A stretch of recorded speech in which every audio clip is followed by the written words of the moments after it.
సిద్దిపేట జిల్లా హుస్నాబాద్ వ్యవసాయ మార్కెట్ యార్డులో తెలంగాణ రైతు మహోత్సవ కార్యక్రమం రెండో రోజు కొనసాగుతుంది. ఈ కార్యక్రమానికి తెలంగాణ రైతు సంక్షేమ కమిషనర్ చైర్మన్ కోదండరెడ్డి, తెలంగాణ రాష్ట్ర seed corporation chairman Anvesh Reddy హాజరయ్యారు. కార్యక్రమంలో ఏర్పాటు చేసిన స్టాళ్లను పరిశీలించారు నేతలు. ఇక రైతే పెద్ద శాస్త్రవేత్త అని, రైతు బిడ్డ సీఎం రేవంత్ రెడ్డి అని అన్నారు కోదండరెడ్డి. ఇక రేవంత్ రెడ్డి ముఖ్యమంత్రి అయినప్పటి నుంచి కూడా రైతుల కోసం ఆలోచన చేస్తున్నారని తెలిపారు. ధరణితో లక్షలాది మంది రైతులు ఇబ్బంది పడ్డారని, నకిలీ సీడ్ వల్లనే రైతులు నష్టపోయారని, మల్టీనేషనల్ కంపెనీల వల్ల రైతులు ఆగమవుతున్నారని ఆగ్రహం వ్యక్తం చేశారు.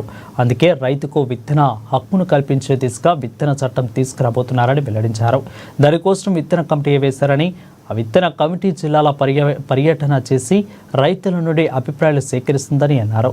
ఎక్కడెక్కడ ఎలాంటి పంటలు పండుతాయో అక్కడ ఆయా మార్కెట్ ఉండాలని రైతు కమిషన్ సూచించిందని పేర్కొన్నారు.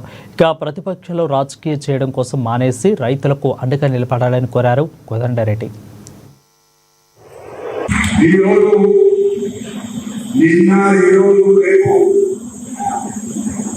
రైతు ఉత్సవాలు జరుపుకోవడానికి ఇక్కడి పూర్వము జిల్లా ఇద్దరు మంత్రులు కూడా అనేకమైన ఏర్పాట్లు చేసి ఇక్కడ స్టాల్స్ కూడా ఏర్పాటు చేసింది.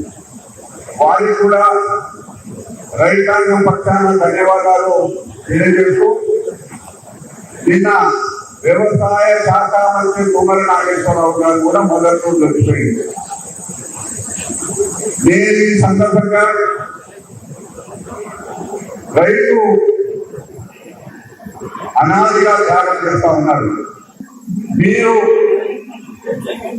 మీ జీవితంలో, మీ అనుభవంలో ఇందాక అన్వేషణ మాట్లాడుతున్నారు.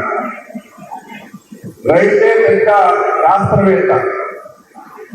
మీకున్న అనేకమైన అపారమైన వ్యవసాయంలో అనుభవాన్ని పంచుకోవడానికి ఈరోజు శాస్త్రజ్ఞులు కానీ,